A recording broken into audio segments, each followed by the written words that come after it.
หานึกว่าหนอหามาช่างยกนี้หมอลำนองไหลกินท้องเมืองมองหลับ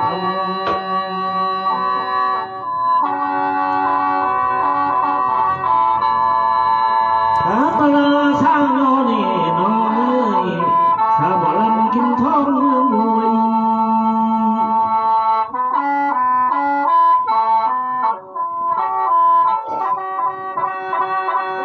หาปลาช่างยอนหนอหมอลำนองไหลกินท้องเมืองลาวละพง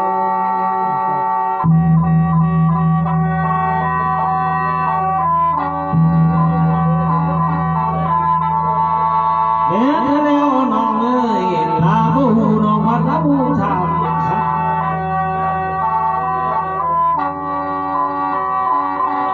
หาปลาบ่หูน้องพัดละหูทำ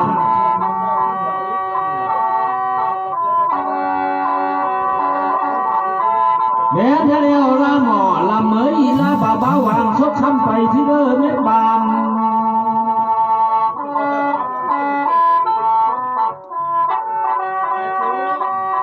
แม้แต่นอละหมอแค่เนยมีเธอสองบ่าวลามานั่งเฮียงนางน้องเอ้ย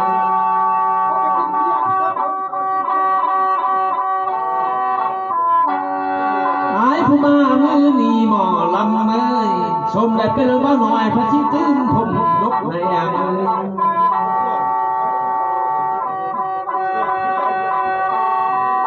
หมอลำเอ้ยอายผู้มามือนีชมได้เป็นบ่าวหน่อยพระชิตื้นผมดำ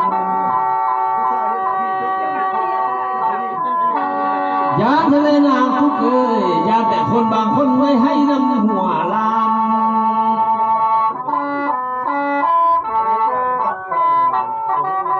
โอ้ตาเอ้ยละหมอลำเอ้ยบ่าวหัวลานเป็นแต่ชาเนก็เพียงเอ้ย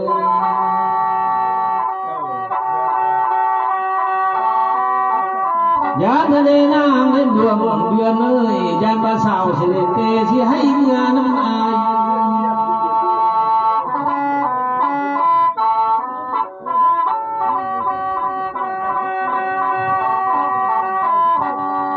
หาบ่มาฮอดนี่หนอ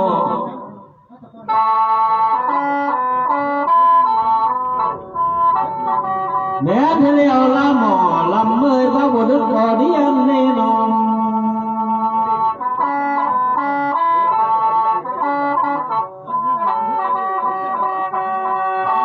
ลาบ่ดาวอยู่ฝ่าเพิ่นมาเลี้ยงสวรรค์รอนพี่น้องเอ้ย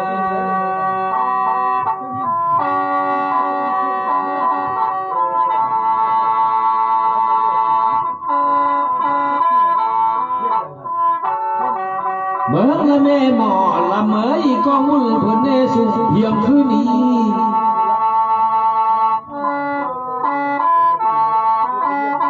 ขันว่าวิญญาณพ่อแม่เพิ่นดีบอกให้ได้มาแล้วน้องเอ้ย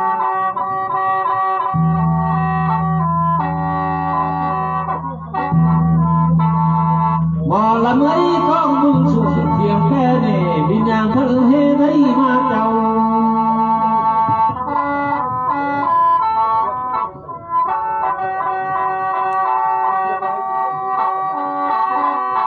ลาพระบอกเฮ้อชาน้องเอ้ยกดเกวียนแขนเห็ดแมงข้ามเมือง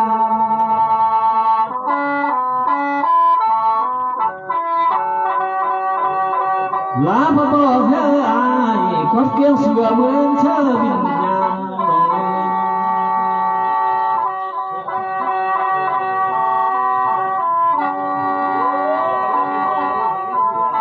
ขันมาเมื่อก็เมื่อละบอกน้องเอ้ยขันเมื่อเฮียวิญญาณเน่เมื่อวันเราจังไรคู่กัน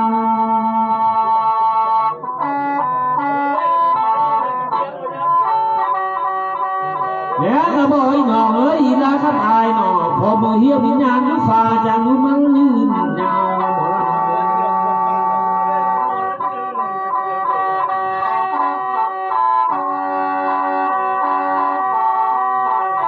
เมื่อนี่ไอ้พระที่ได้เบาเนื้อลาเนื้อเจ้าที่ผู้เป็นมาก่อนนี้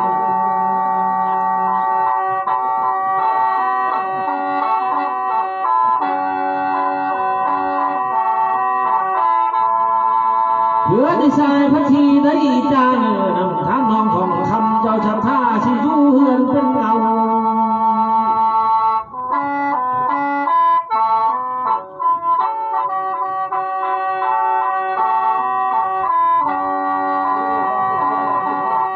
ผู้ที่ได้เป็นครอบครัวเมื่อนั้น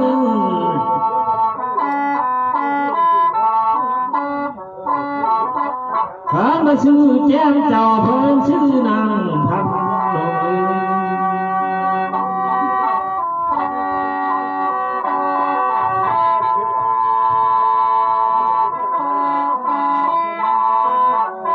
เดี๋ยวจะแล้วผัวเมียเอ้ย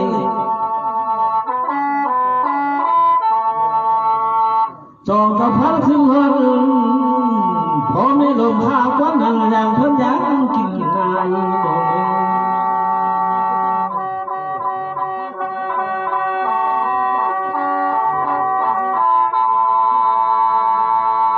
เดี๋ยวแล้วสองเจ้าเพิ่นบ่ได้ขึ้นเห็นโทษตาแม่นายตายปางหลังยามเพิ่นอยากกินข้าว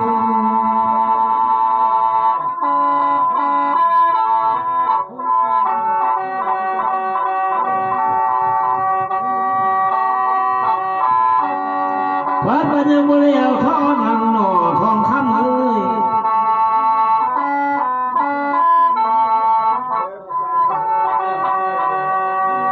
หนอเพิ่นว่าได้คือถึงวิญญาณเมียแก้งเขาก็เขาสตาจ้าลาเมืองนั่นเอง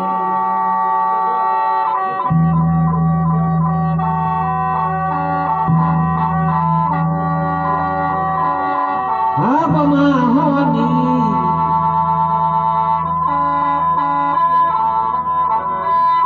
เจ้าสิพาพระดาชอบมือในมืองามพี่น้องเอ้ย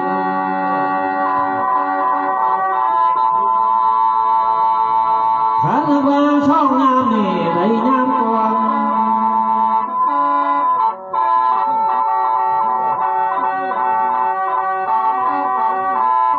พวกแม่เจ้าจะส่วนไหนเลยนองหน่อลูกหลานพร้อมทุกแท่งกองทาน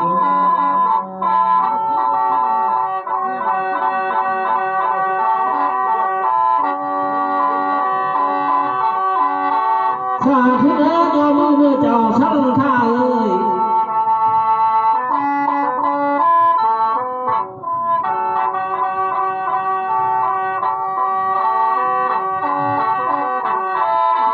เจ้าสัทธาเพื่อนหันโทรศัพท์เมื่อหาหมดลำเมื่อเพื่อนอาโลเมื่อหัวเท่านี่น้องเอ้ย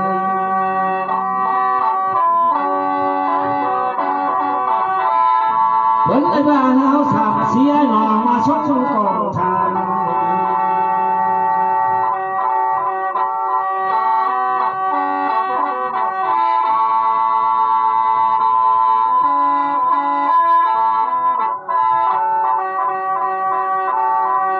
เมื่อจะได้ผัวเมียเอ้ยทองคำเอ้ยขันพ่อแม่จะไปให้ดียังสิหูยังทางมาลับ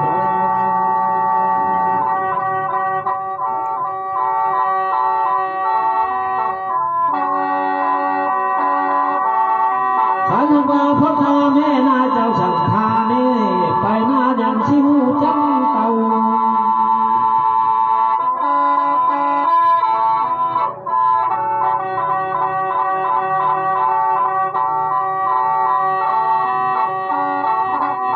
อีดูเดเจ้าสังฆาเลยขันเมียกบแก่เงาและตาเข้าภาษาบ่หูเต้ามาเฮือนนั่นเอง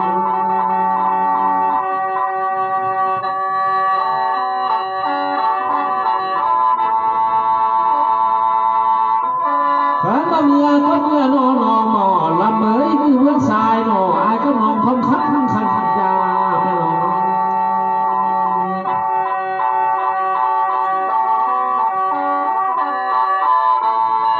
ขันว่ามือเบี้ยงขวานลาเอ้ยหาพอป้ายขันทาง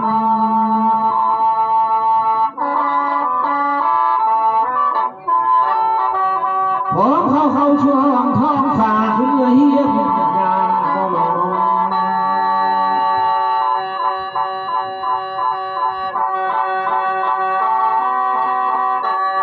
พอมาเมื่อนอละหมอละเมยเงินนำน้ำปลาข่าวน้องเอ้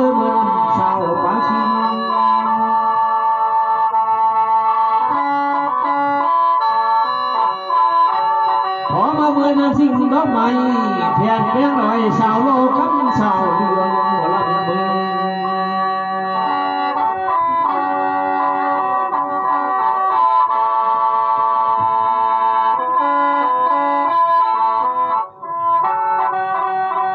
โอ้ทำเนื้อหน่อมอพี่เลี้ยง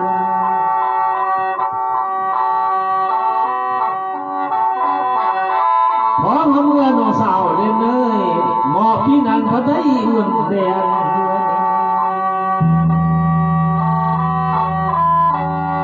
เออละเมื่อน้ำสายเมื่อหน่อเมื่อหมอแขนถึงคนยาง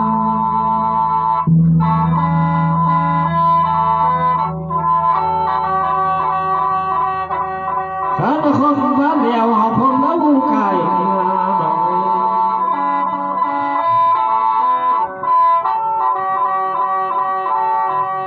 พอคุณเอาละหมอละเมยเดียวพวดหอยคุณเยอะของ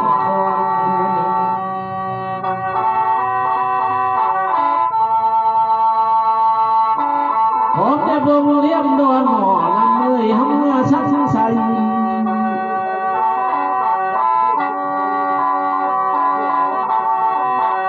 โอ้ทำมือละหมอลำเมยทางมือบนพัดท่อมือไว้น้องเอ้ยทางขึ้นฟ้าเพื่อท่อมือเรา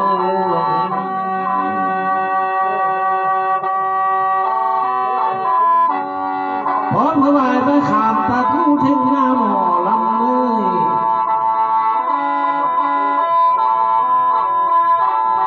พร้อมพระกายเมื่อโนปลาหูนั้นปลาสาถึงบ้าน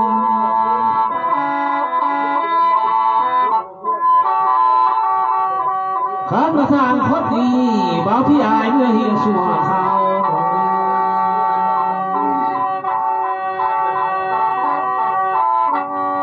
บ่อละเมยขึ้นหักมาทางเงานี่พร้อมห้องเมื่อชัวสั่น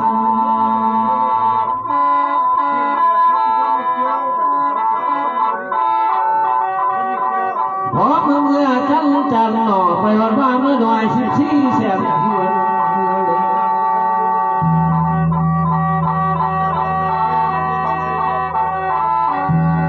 ยาทะเลละหมอละเมยบ้านบนนี้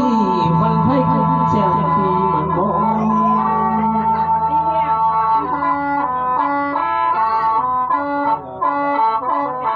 ขันประวางบนนี้นำมะกุ้งแสนมือไม่ไม้พี่น้อง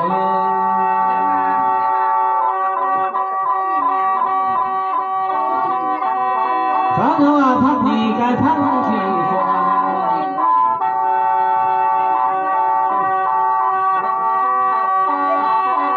หมอละเมยลงค่ายดวนนี่สุ่มหำเมื่อใจใจ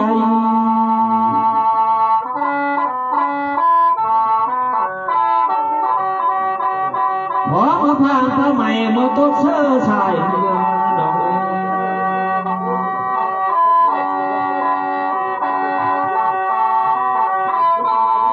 บอกเมื่อโนละหมอละเมยใส่ยับยับมันพัน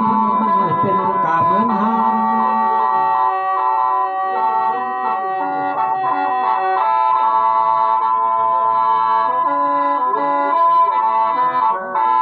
บอกเมื่อโนละหมอลำโนใส่ยันนี่เขาเอิ้นเมืองทวนหน่อย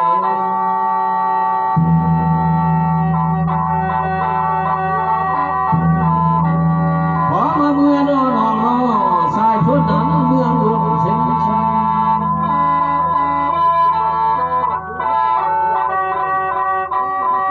ขันมาทางเมื่อบนหมอลำเมยติดเตะห้อยมาได้ทางขึ้นฟ้าเต็มเตะห้อยลา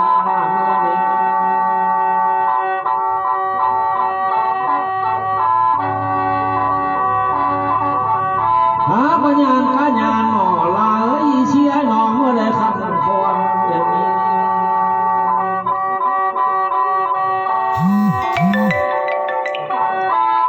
ขันตะดวงวงค่ายโดนหมอลำเมื่อยห้องเมื่อชักใส่ห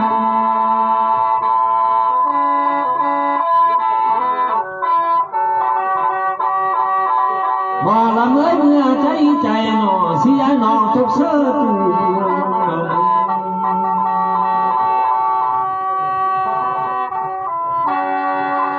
หามาหัวกันนั่งนี่ลาเอ้ยมือเบื้องซ้ายน้องขันขันยาหมอลำมือ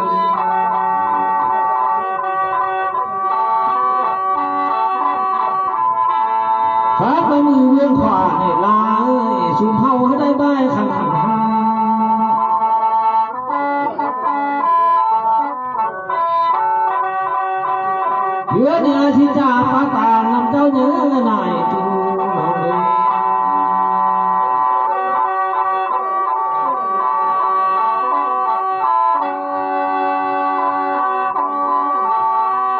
เบิร์ตเนรหมอละเมยว่าละหูมาเลี้ยงไข่ทาง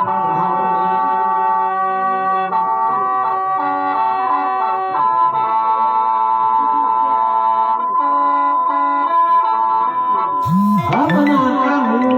มาอยู่ประตูทางขอหน่อยกะหน่อยอ้อนหมอลำ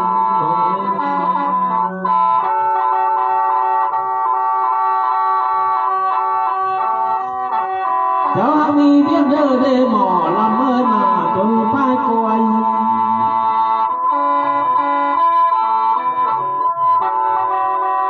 มือที่เจ้ามีเบี้ยหน่อยมาจนเจอสายเกิน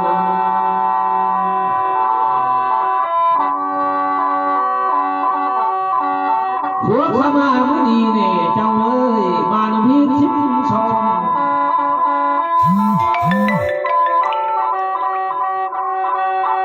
พันมาสุ่มพันมามือดีมานำของสิมหัน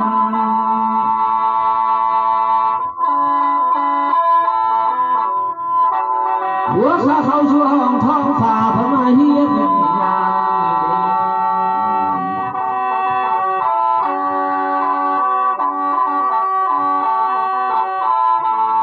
พอละโนละหมอละเมยนางนัวนางพมาเลี้ยงไข่จูเลย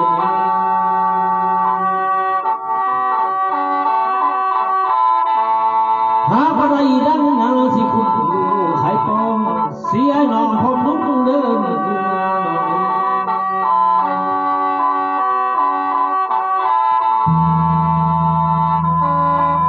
หาพระพลบนหันนอพอละนอละหมอละเมยชวดของนางยังไม่นางนาม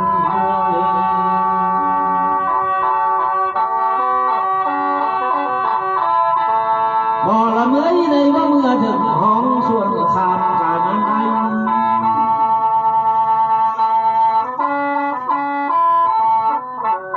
พอเมื่อเจอมาส่วนดอกไม้นาตั้งเทียงคำ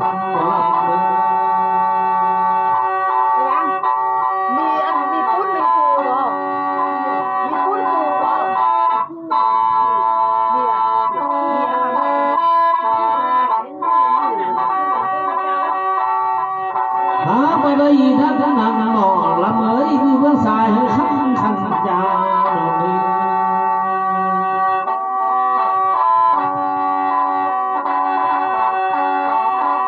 ขันบะมือเบื้องขวาเนี่ยลาเอ้ยบางพิสาใช้ไม่ขันหา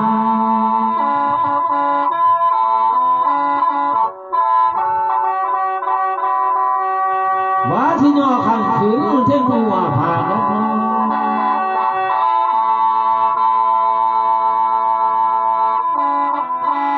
เพื่อนยาตาจุปะก็ความปะเบาผู้คอเนื้อแทนคำคน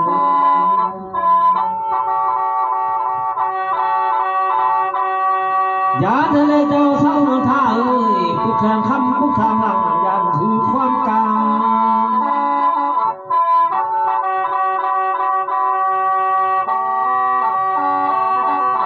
ขันว่าผู้แข่งคำมือนี้เบาหมอลำผู้ทางหน้ายันถือความเข้มพี่น้อง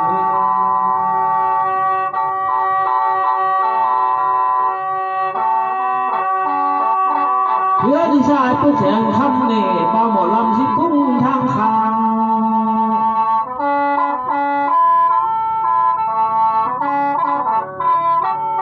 หาปะได้ทั้งนั้นแทนหางางลูกแก้วมาฟังเฮาดี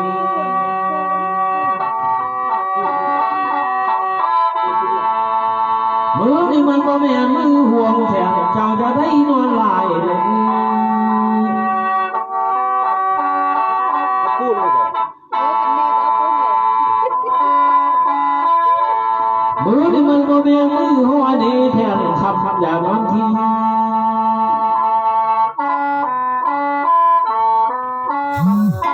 มือนี่มันบ่แม่น45คำนี้แทนเจ้าจะไม่นอนเลย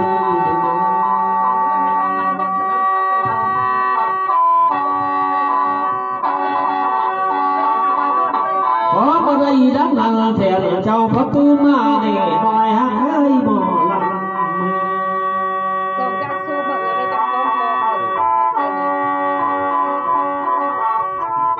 หัวขมามือดีเนี่ยแทนเอ้ยมานำน้ำปลาข้าวแม่มานำสาวปลาขี้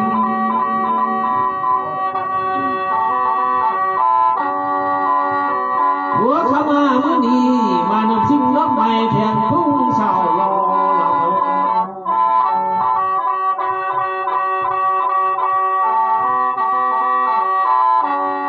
วันมาสาวที่ช่องนี้แทนเอ้ยสาวเรื่องมาเป็นชี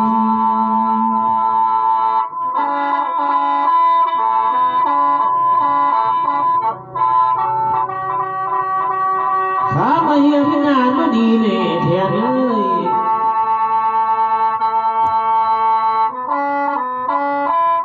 ขามาหูดีนึกนานอาญาพ่อวันนี้แทนเอ้ย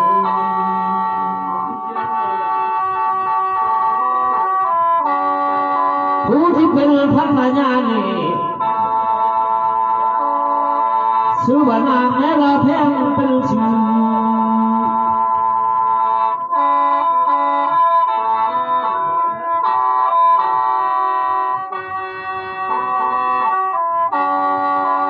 ข้ามาผู้ที่สองย่อมเขาเนี่ยแทนเอ้ย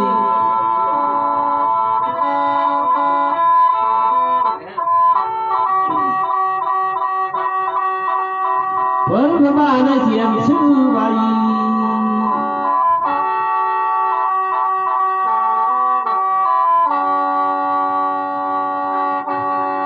ข้ามาภรรยาเจ้าสถานันโนเมียก็แก้มเขาชื่อนางติ๊ก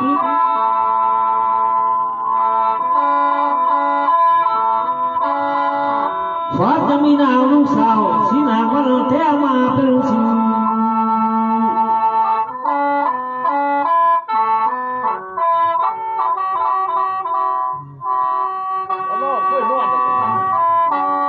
ข้านมาสามคนนี้พาเมียอยู่สาวรอแทน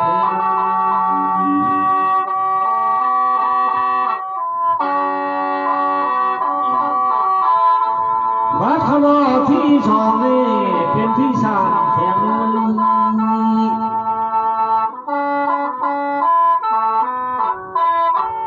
วัดยังมีตัวตาพัดลมแต่มือข่าวกายนั่นเอง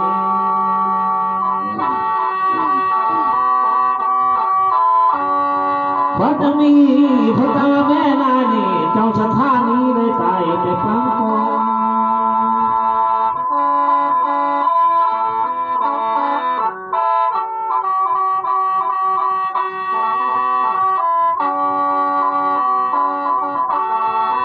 มาซื้อพระตาพันดีเอิญชื่อชื่อท้าพ่อบุญเพ็ง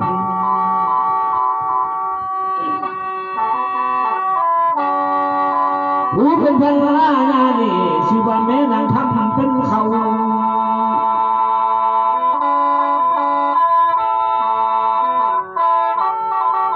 ข้านำว่าสองผัวเมียเจ้าเจ้านี่พันยุกรมันสาวเลี้ยงแทน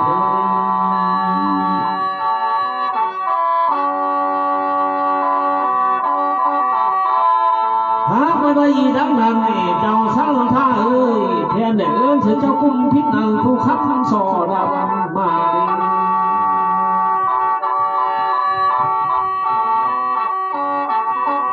แทนเดินเสนายกุ้มพันเนผู้มันชื่อกระเจี๊ยดอน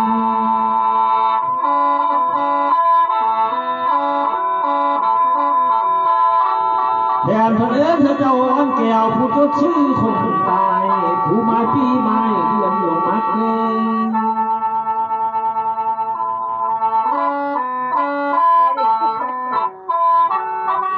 หามาได้ดังนั้นนี่พี่น้องเอ้ยแทนเพิ่งคุณนานนั่นเห็นใจหุ้นตัว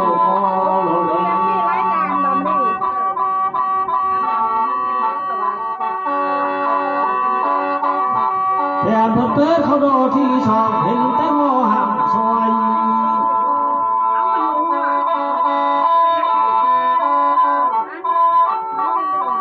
ฉันมาเปิดเขาหน้าที่สั่งคอยเห็นชื่อผู้วิญญาณนี่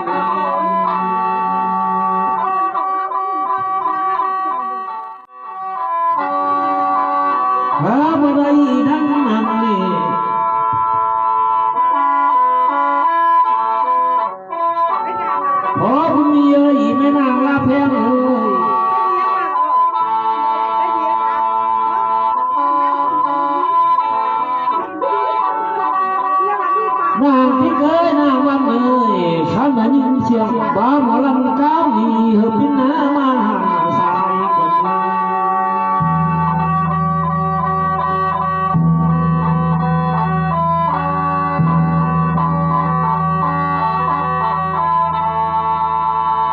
ข้ามาพ่อบุญเพลงนี้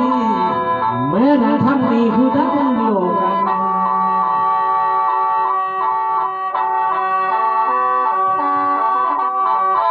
ข้ามายินชาหนอลำจาเนื้อความตาเข้ามาสู่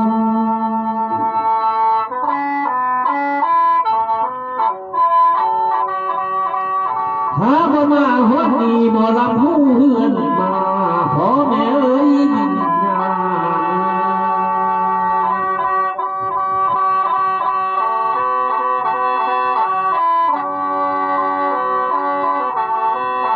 โอ้มาเนื้อพ่อพึ่งมีเอ้ย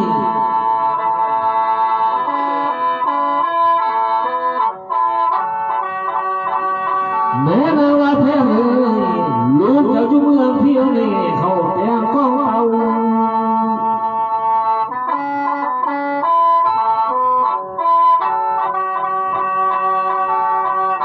หาบ่ยังบ่แล้วเท่านั้นหนอผู้ใดเป็นลูกเพิ่นชื่อนางติ๊กหนอลานแก้งเงามันชื่อนางวัน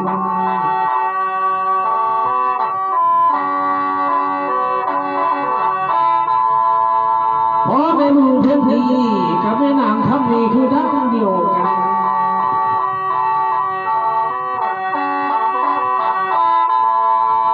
โอ้มันเออพ่อแม่วิญญาณเลยมาประกอบบุญลูกเต้าสร้างเลยกองทานหลานเต้าเตรียมมา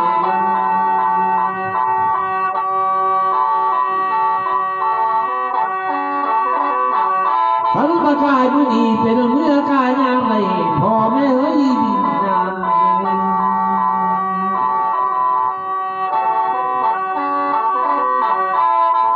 จากมาสุขพันธ์กันมาเนื้อมานำบ้าหมอลำคือเช่นเช่นยาได้มา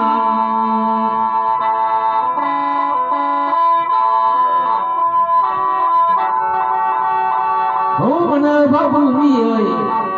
แม่ลาแพงเอ้ยมานำบ้าหมอลำคือดังเส้นเส้นสางสะเป็นยาไม้วิญญาณนึง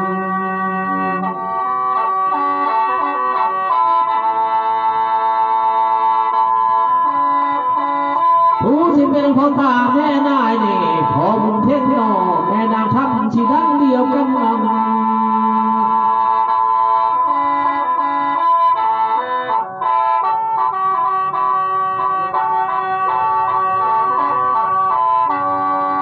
ข้าเดว่าดังนั้นน้องนางติ๊กดีหนอลานนางวันนี้คือดังเดียวกันหลาย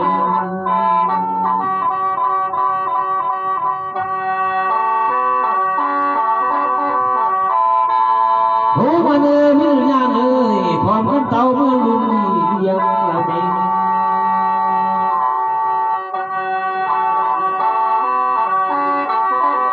พอมาลงเมืองเพียงหน่อเมืองกาอ้อนแอน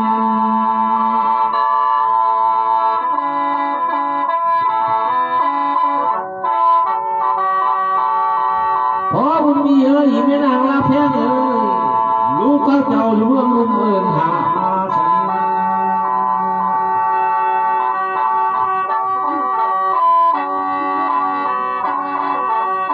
ข้าแม่นางที่เคยนางวันเลย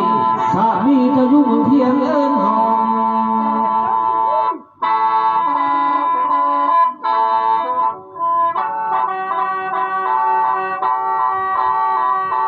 โอ้มันเอ๋ยมันยานเอ๋ยข้ายังว่าพวกเมียลูกชายลูกเขยจ้องจองเอาพ่อแม่มาเฮียนมา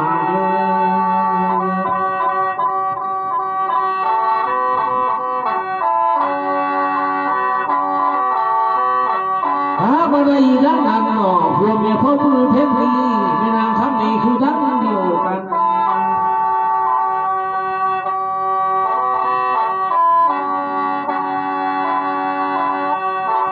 ตัดลงจริงสานอพ่อแม่วิญญาณเลยพร้อมกายดินกินน้ำเลยพร้อมไว้ซ้ำน้อยเก้าลงมา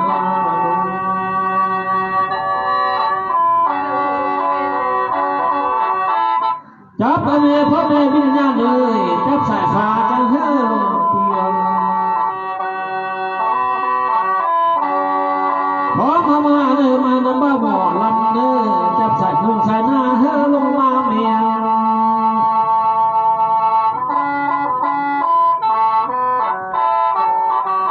ขอตะโนวิญญาณเลยปาหินดอนนี้แถมเขาข้าคอยเศร้า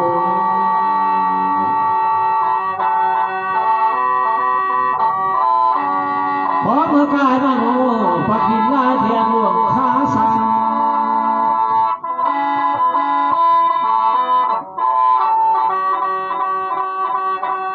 ขอพญามัดกวางมาสู้เมืองเพียงมา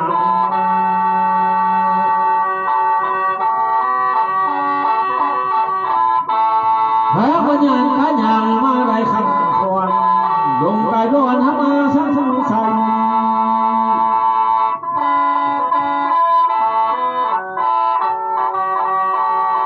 ขอพญานใจใจมาหน่อวิญญาณเอ้ยแต่ต้นไม้ต่ำกลางแก้วแถวเดียวมาลิง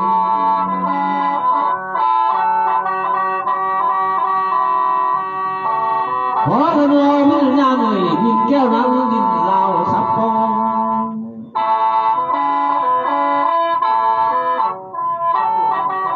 บ้ามาลังลืมต้องจองหน่อพอไม่ได้นอนพอย่องลงมาดิ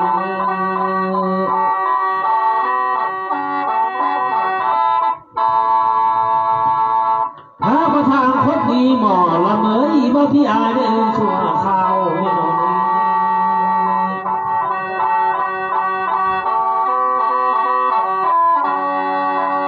ข้าจะมาทางยาวนี่ว่าหมดลำเหี้ยววิญญาณชั่วสัน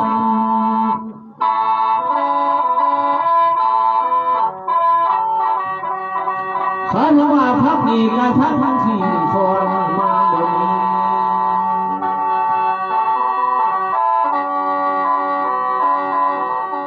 โอ้มันพ่อแม่วิญญาณเอ้ยลงกายดอนพ่อมาสักใส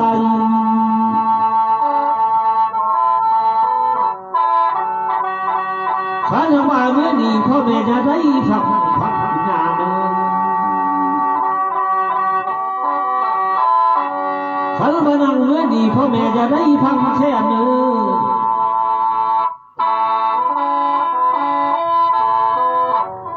อยานพ่อวิญญาณเอ้ยคำว่าพักผ่อนห้องนี้พยานโตเตียงพ่อแม่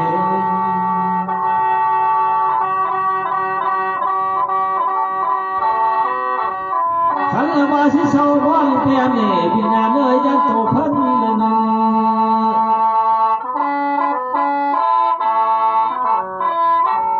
ขันพ่อแม่สิเศร้าก็ไม่เหนื่อยพยานก็นอนกินไก่มาเนื้อ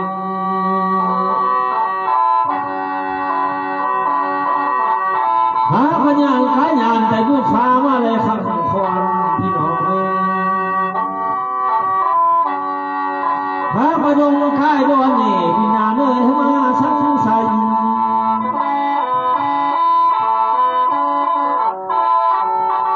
จับเนื้อพ่อแม่วิญญาณเอ้ยจับสายฟ้าจังเฮือมาเปลี่ยน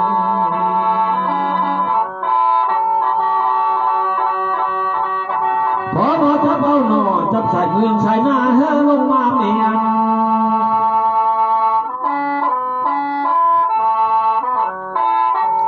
วิญญาณเอ้ยจับแจ้งฝ่ามาสู้เมืองคนเดิม